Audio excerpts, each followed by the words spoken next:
Welcome to the podcast, The Iceberg Theory. My guest today is someone who's taken an extraordinary journey from the corridors of Switzerland, Moscow, and Dubai as a patent attorney to the heart of education and purpose led work here in India and beyond. Dr. Dawood Vaid is a mindset coach, an educationist, and a quizzer. Impressive academic background with electronics engineering, an ME in education, and an MBA. But more than that, he's a change maker, someone who's dared to walk away from a high flying corporate career to work on the SDGs and they build meaningful life skills for young minds. He's the founder of Golden Sparrow Education, an online school and peer academy. He has been recognized with the Swami Vivekananda National Award in 2024 and the title of the Most Innovative Educator in 2023. The author of The Education Riddle, his articles on LinkedIn have a popular fan base. He loves quizzing and traveling besides being a Game of Thrones fan. This conversation is going to be equal parts insight, inspiration, and innovation. Welcome to the show, Dr. Dawood. Thank you so much, Neetu, and I'm so honored to be on the Iceberg Theory podcast. It's really a privilege, and I'm so excited and looking forward. Thank you once Thank you again. so Thank you so much. Today we're going to talk about beyond textbooks. What we're going to uncover is the depths of real education. But the question is, why are we doing this today? What is it that calls for us to talk about what's beyond education? We all know the world is ever evolving, and every day there's progress out in the world. But when we look at our education system, when we look at how our kids grow up, has our education system evolved? Have we started changing in our learning approach with the evolution that we want for our kids? In a world that's obsessed with grades and degrees, treating them as the ultimate goals, but doing this, we ignore the fact that what's important as a part of the growth is real life learnings, practical application, and critical thinking. We often see students stepping into the real world with great grades, but very little experience of what requires in real life for them to grow and beyond what they dreamt of. And that's why we're doing this podcast with Dr. Dao today. So I welcome you to really help us understand, Dr. Dao, what's with the mainstream education we see today? So absolutely what you said is proverbial, you touched the tip of the iceberg and we deep down jump into it. And one of the things that I always want to add on is nothing that we are against traditional or regular schooling. We are products of the schools, Neetu, and I think we are proud of what we have done. It could be a state board or a CBSE school. And look, it has brought me to your podcast, so I must have done something good in my schooling for sure. But there are things we wished we could have improved in our schooling culture. Small things like entrepreneurship, public speaking, even today's world of media. And we find schools are still lacking behind because the organization has become too big. I'm using a lot of examples of the iceberg because the problem with Titanic was it was too huge to navigate itself. You saw the iceberg, the glacier in front. Had it been a flexible one, it would have re-navigated its course. Today's schools are like the Titanic, colossal, giant, very impressive, but unable to redone the course. I think that's one challenge. Can we rechart? Can we re-navigate? Can we pivot our education system? So that is one area I feel we can work on a traditional schools. I have some great friends as principals. I hope they don't become cross with me after your podcast, Neetu. So, all apologies to wonderful principals. Schools are great. We need the schools. We just need to bring a little alternate thinking. This is what I do with Golden Sparrow. I try to work on alternate schooling, and that's an education we need. I just want to, wrap up this little segment of opening with this quote that I love by Mark Twain. He said, I did not let my education interfere, I did not let my schooling interfere with my education. And I love the idea. So it's lifelong learning. Absolutely. Can't agree more with you. And thanks for sharing that quote because it kind of summarizes that, your learning is not just the schooling. There's so much more beyond this, and what you've spoken about, that it's just the tip of the iceberg. What goes beneath is the skills, the extra learning that kids can have at an early age. And what do you think with the traditional education system that we have, which, like you said, is great. We all are products of that, and we love it for sure. But with the time changing, there's always a need for us to evolve and see what better can be done for the next generation. So, what do you think the current education system, how does it affect the creativity, curiosity, and critical thinking of children in the mainstream education? Lovely. What you asked is so beautiful, so beautiful. You added already out of the four C's you mentioned, creativity, curiosity, and critical thinking. I will add the fourth C, and I'll let you know where we lack. The fourth C is collaboration. And one of the biggest challenge in our education system is we do not let children to collaborate. We have misunderstood the idea of cheating and copying. See, when you are looking at others and you draw inspiration, you are not cheating, you're copying an idea. We've copied ever since. Man learned to fly by copying the birds. Imagine if my younger daughter calls me Papa because my elder one calls me Papa. I'll not say, "Arey, don't cheat, kuch naya naam banao." She's copying and aping. That's how humans have learned. Yes, Unfortunately, in schools, we say isolation, don't collaborate, write your exams separately. And the moment they join a corporate world, it's all about teamwork. You are paid, you are a trainer, I am a trainer. We are paid to go and do corporate training programs, which is called team building.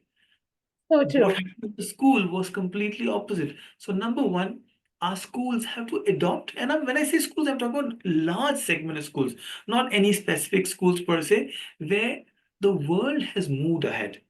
We are still teaching a lot of old, outdated curriculum, not just in computer science, even in English language.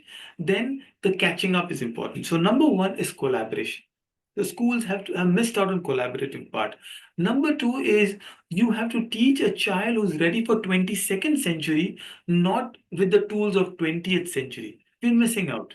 So that's an area we are focusing on. Number three, very simple, there's no redundancy in the way we teach. For example, I love social studies, Neetu. It's one of my go-to subject. History, geography, civics. Ask any child, out of 10, 7 children do not like any of these social studies subjects. They say maths is hard, but we hate history, geography. And indeed, history is like digging old graves. There's so much of history happening right now in the world around us.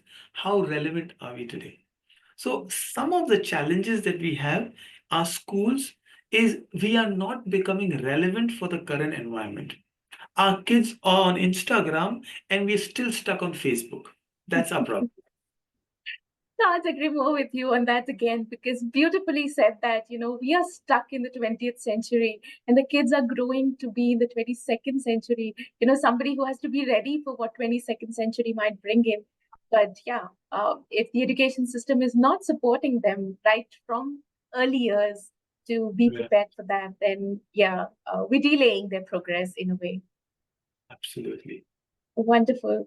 So, is there something in terms of a real life example, since you actually are doing so much in this space, that you can share with our audience in terms of if they can relate, what is it that falling short in the traditional education system?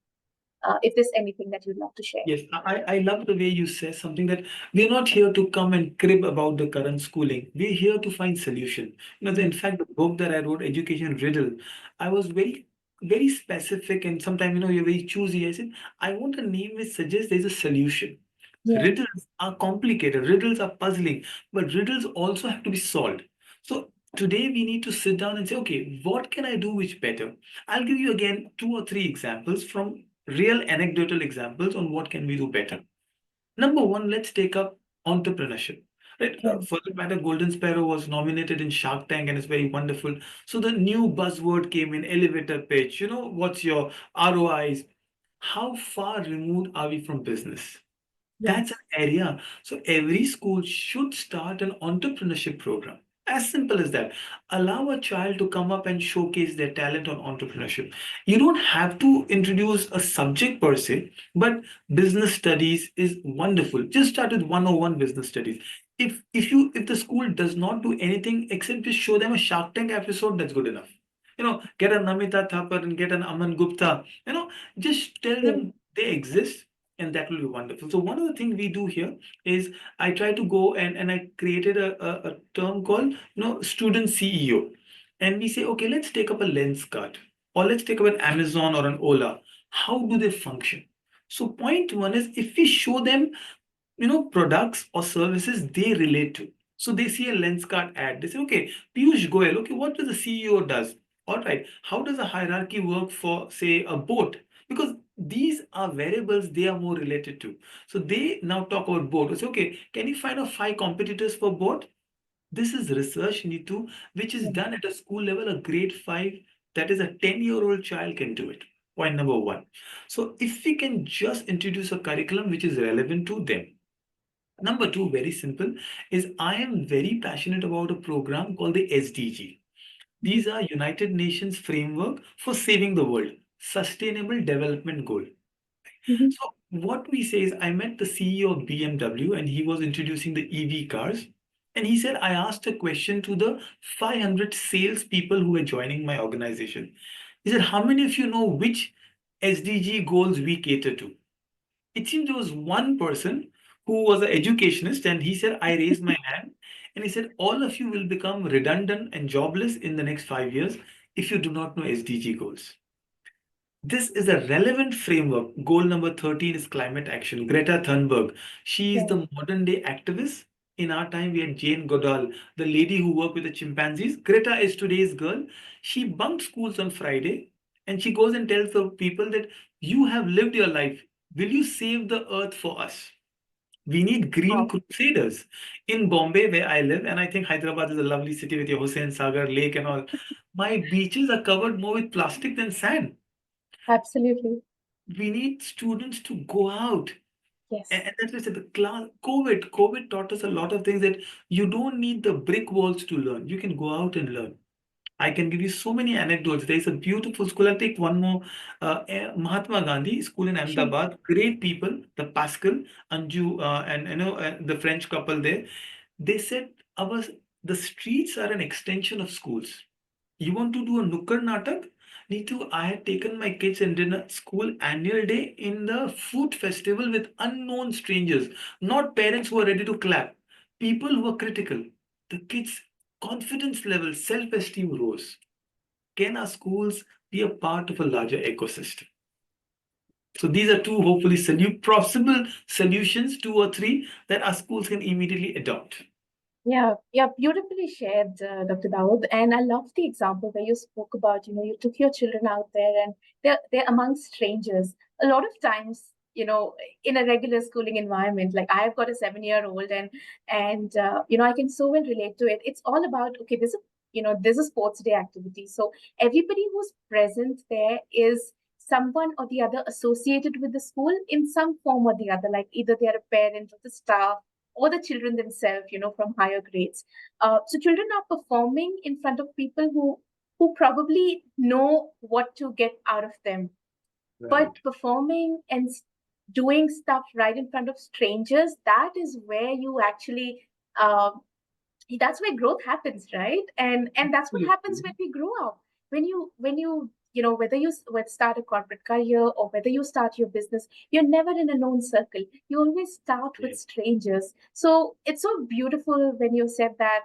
Why don't schools really adopt that practice and bringing in the concept of, you don't need to perform or do stuff in front of people who are known to you. Do it in front of people who have nothing to do with what you're doing, and that's going to bring out the best and prepare them for something more bigger in life where they don't have that you know the fear or the anxious feeling of doing something big after college because they're already doing that right from a young age.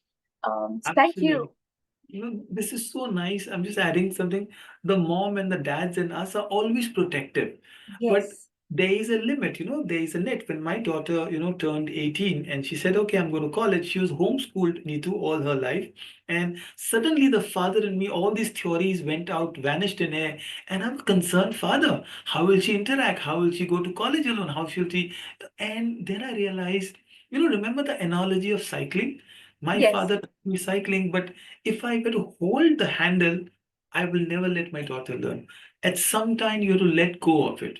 This is what Anna taught us in Frozen. Let it go. I think you have learned a lot of things.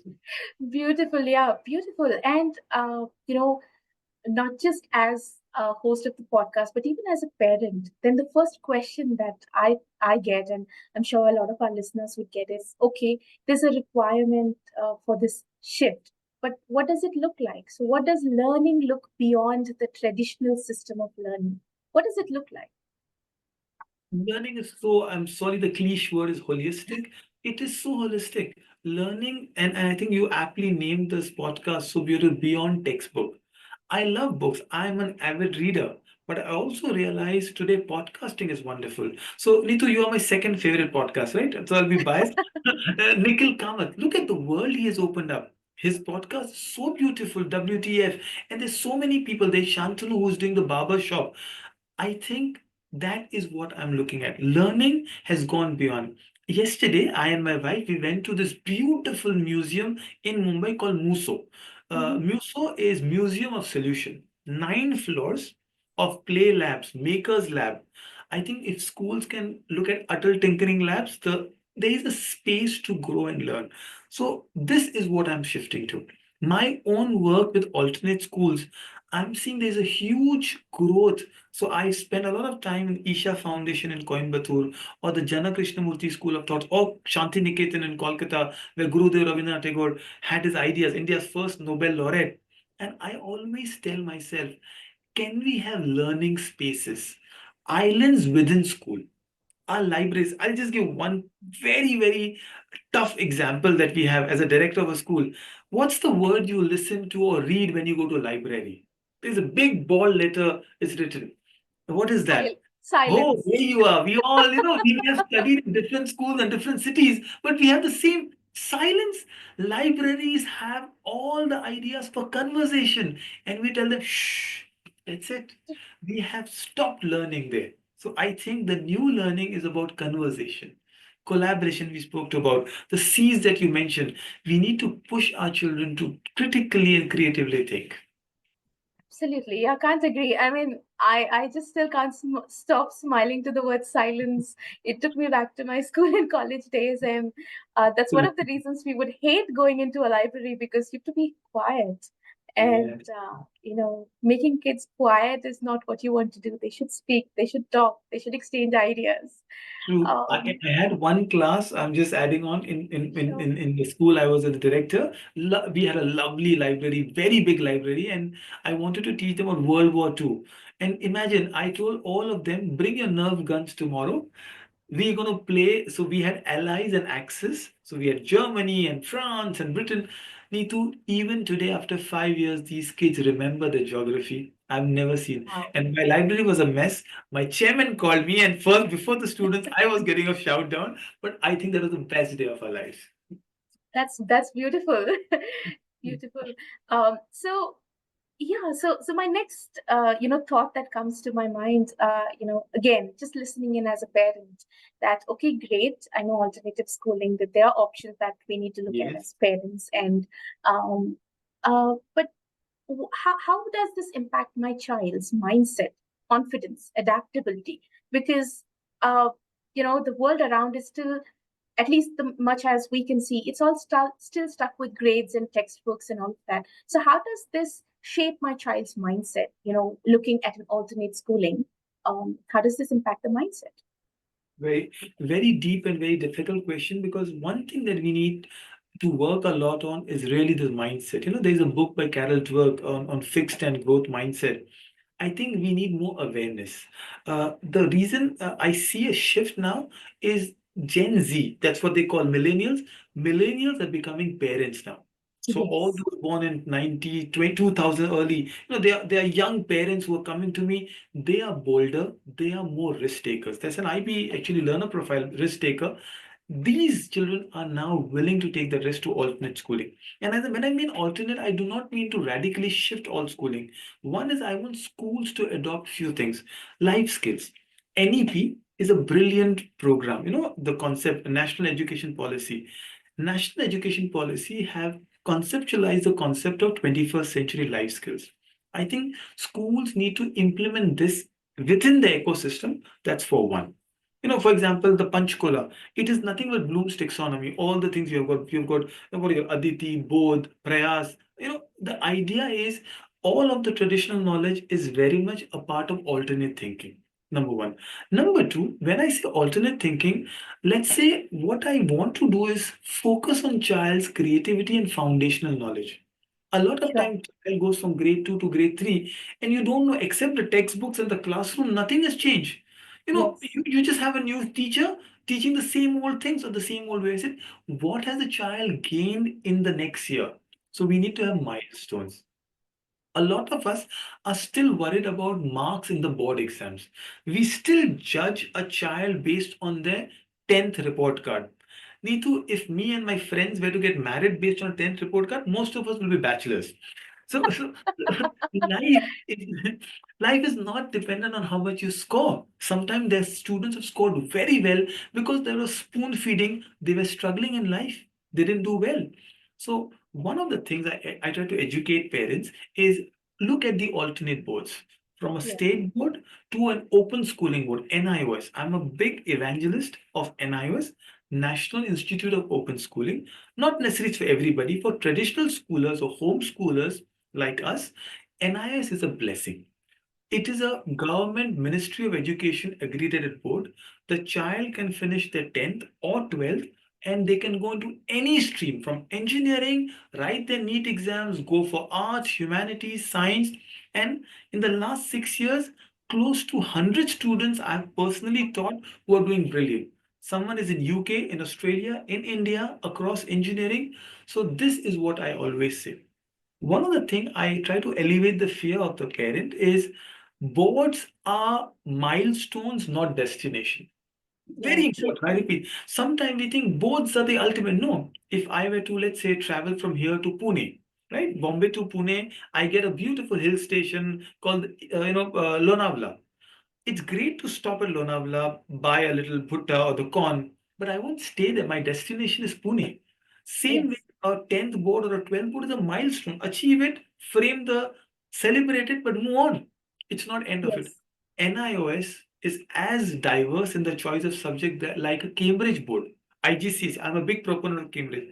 So parents need to not worry about marks in a board exam, but rather focus on life skills and fundamentals. Yeah. Trust me, it's not a board that makes a child write a JEE exam. It's the fundamentals. You could be a CBSE or a state board student. If you work hard and your fundamentals are good, you can crack these competitive exams. Yeah. Yeah. Absolutely. And I think one of the challenges we see around us is always that the focus is on grades. The focus is on how well the child is doing from a report card perspective, because as parents, we just look at that's a reflection of how my child is learning. But Yeah. in reality, marks do not reflect your level of learning. It's just your level of, you know, understanding and putting it on paper. But understanding something and using it in real life is absolutely very different. And Wonderful. Yes. sorry, No, go no, ahead. I love the way you put the words into so beautiful things. That a lot of time we say marks don't matter, and you said no, you didn't say that. You said marks don't reflect who we are, and I love that idea because marks do matter. I need a competitive score to get into a good college. I need that score. Marks matter, but it is not a reflection who you are. A Yes, 95 doesn't reflect that you are a brilliant genius. You have just studied that portion. You are good for that portion. Or a 65 doesn't reflect that you are poor and average. You just haven't done well. This is a dichotomy we need to change in a parent's perspective. so true, so true. I think the question that I asked some time back was, more on, the mindset shift for the child. What True, does it create? But true. I think the focus is on the mindset shift for the parent. Because it's a parent who make that decision where the child goes, because the child is just following the parents, vision, until at Yeah, least they are in that shoes of taking their own decision. So looking at alternative options of, beyond the textbooks, what do the parent wants to bring into the child's life as in terms of learning. Now this is where the parent mindset needs to shift. And with your experience in this field, Dr. Dawood, I would like to ask you, where do you think is the challenge? What's the resistance? right. It's two things. One is our fears that we carry. A lot of our parent fears are the expectation, the aspiration they could not fulfill. So I had a mother the other day. She came to me and she said, "Sir, I want my child to be brilliant in maths, also be a black belt in karate. I want her to do a badminton very well, and she's learning some traditional. So I want her to learn her slokas and all very well." I said, "Ma'am, can you have four kids, not one?" And the point was, it's my aspirations. I could not do this. I want my child to do that. That's one. So we need to balance out that let the child, like, yeah, I would like the child to be excellent in a martial art, but then that means that she'll have to give up on certain other scores. Number one.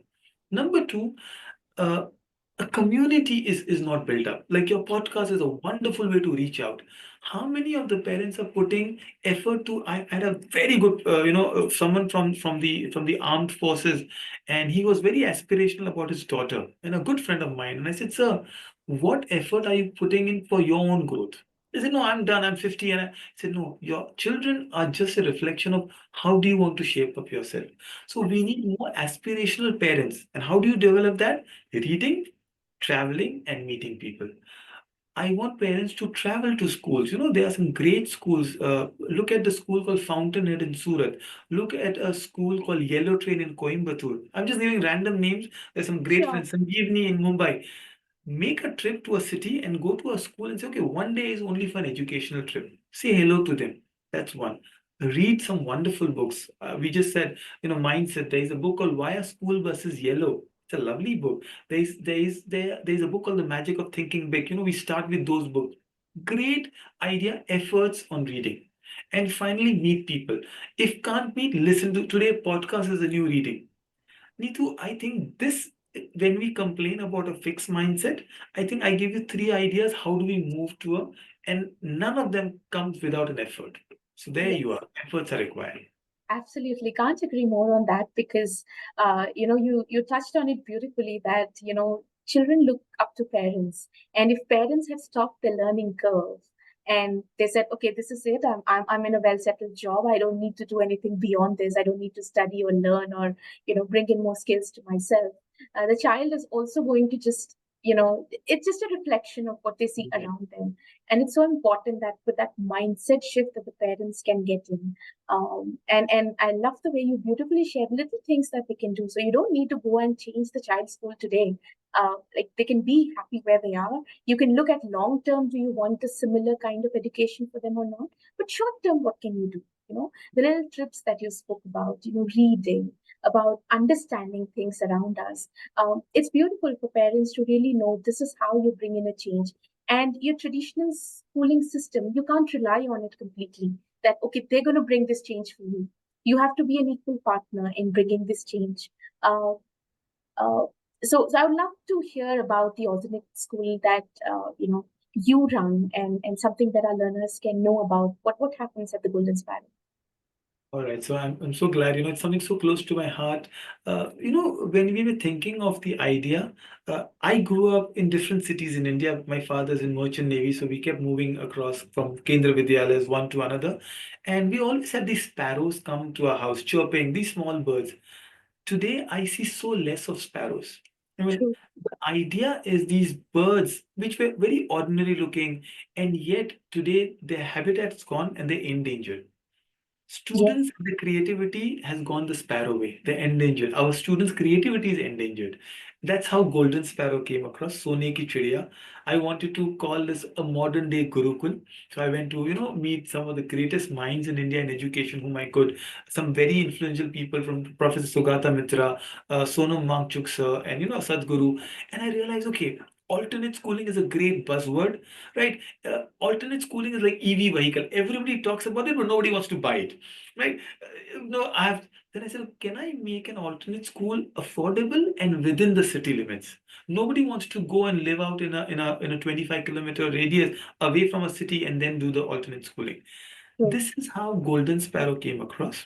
The idea of alternate and micro school. So we have a micro school. I worked a lot in Scandinavia, Neetu, so I learned something. Finland is supposed to be the best nation in PISA score, performance indicator for student assessment. They have these scores where they rank countries. So Finland was number one. In my patent lawyer as a career, I was fortunate enough to travel to some of these Scandinavian nations, and I said, they used to give a lot of space in the child's. So what we do in Golden Sparrow is it's only 4 day a week school. And a lot of principal come and say, 6 दिन में काम नहीं होता है, 6 days are not enough, and we do 4 days. I said, that's how it is. So that is one of the work that we do in terms of spacing it out. We say, hold on, we will make only 4 days school and we will make it easier for everybody. Students come in, they do the traditional math, science, English, but languages are immersion. So we have movie for Hindi, or we have some Nukkar, road shows for Marathi. We are in Maharashtra here, and we say pick up your international language. We have Mandarin as a choice language. So children have the ability to learn far more languages. Neetu, I have seen children speak in Dothraki from Game of Thrones. I'm a fan. They speak Vla and they speak dragon language. I said, why not our own mother tongues? We Yeah. need to introduce in a fun way, not as a rote learning. So that's So one part true. of it. The final part is there's a lot of space. So we do entrepreneurship in Golden Sparrow. There's public speaking, SDG goals. So the way an alternate school works is there's a lot of freedom. We call it freedom with fences. You've seen the horses who run across. They feel they have the whole field, but there are fences somewhere.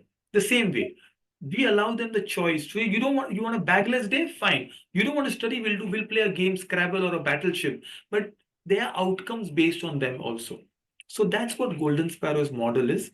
That our model works on micro schools. Hopefully, I'm setting one up in Pune and one in Bangalore soon, and Oh, Hyderabad will lovely. be lovely to come back. But the idea is a school with 50, 60 students and they gel, it's a community.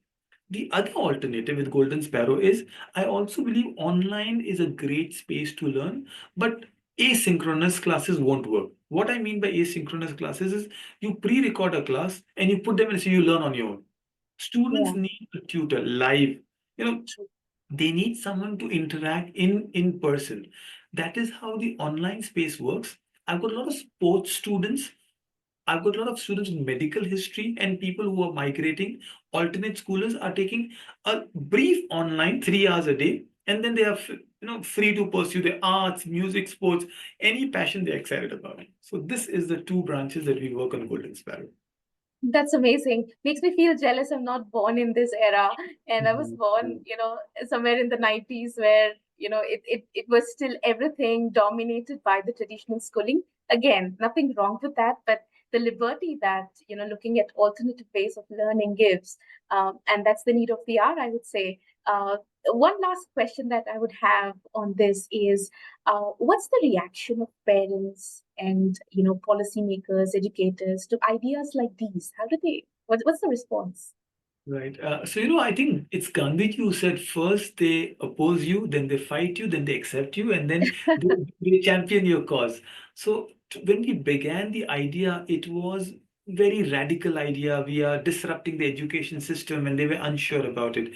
Soon they realized, oh, the testimonials started coming, students started performing. And the way I see it, it's still divide opinion because lack of awareness and preset stereotypes in people's mind. Oh, open schooling. Oh, that's for spectrum kids. That's for weak kids. I said, I have the So brightest kids true. coming and doing open schooling, and look, they're excelling. So there's a lot of awareness required. They are early movers. As I said, younger parents are more, adaptive to this. But I see a shift happening. The the the suggestion I have is you must look at hybrid model.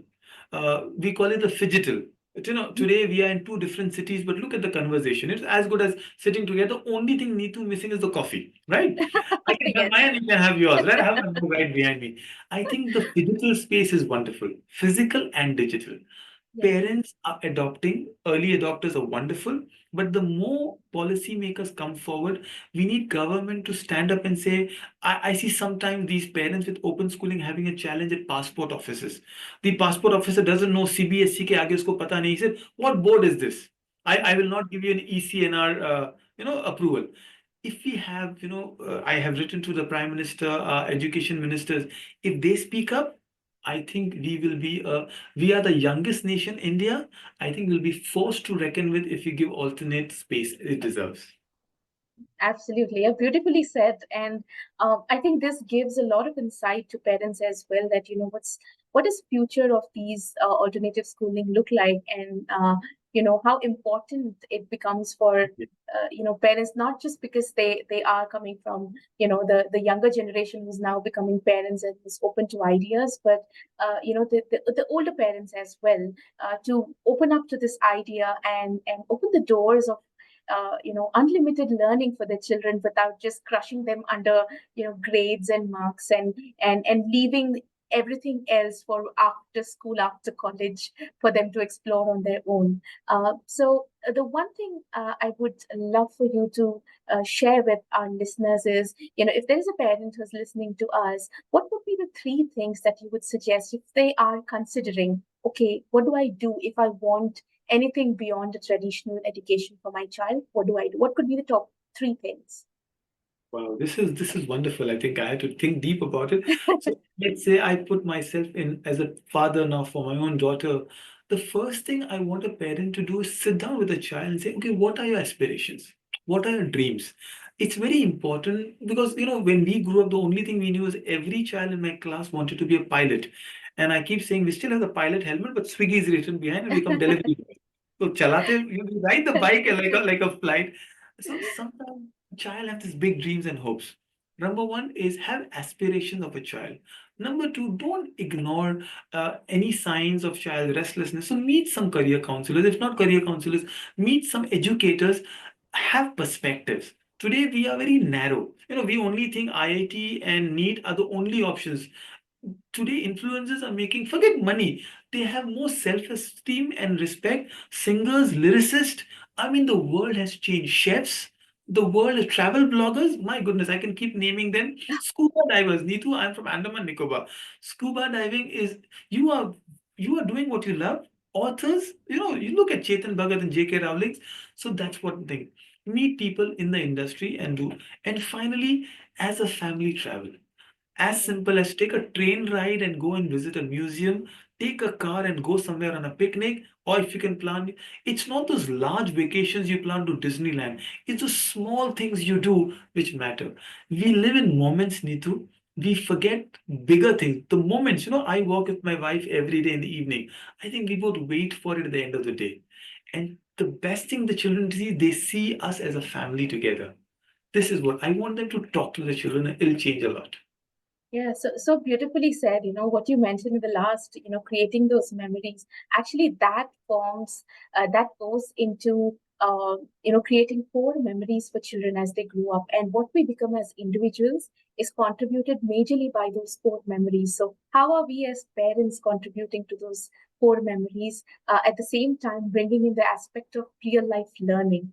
And I also loved when you said perspective, because it's so important, as parents, for us to bring in a different perspective, because we might be at a great space in our career, doing wonderful, whether we're doing a business or in the corporate space or whatever we are doing, and we think, okay, our path was something that we carved our path out, but you don't need to necessarily put your child through the same way of growing. Get a perspective, talk to people, and most parents, I see a lot of children around me where the pressure is they know more than what they age, but that should not be the focus. They should know everything that should they know they should know at their age, at their speed, not at your decided speed. Oh, um, lovely. Just interrupting and adding one thing, I get parents who say my child is very good in maths. And I always, that should not be the only criteria for a grade. What about social level? The child is Yes. communicating with. So sometimes we only look at a very narrow spectrum and not the wide range. So yeah, you said it so beautifully.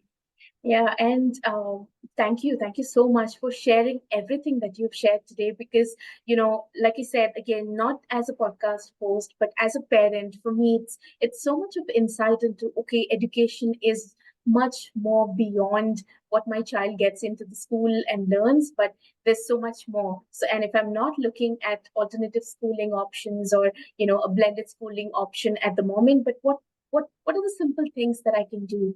And everybody who listens to this conversation, especially as a parent, would at least go back and do those little things that maybe they've been parking on the side, thinking, no, I need to spend time with my child to help them get the better marks for the next exam.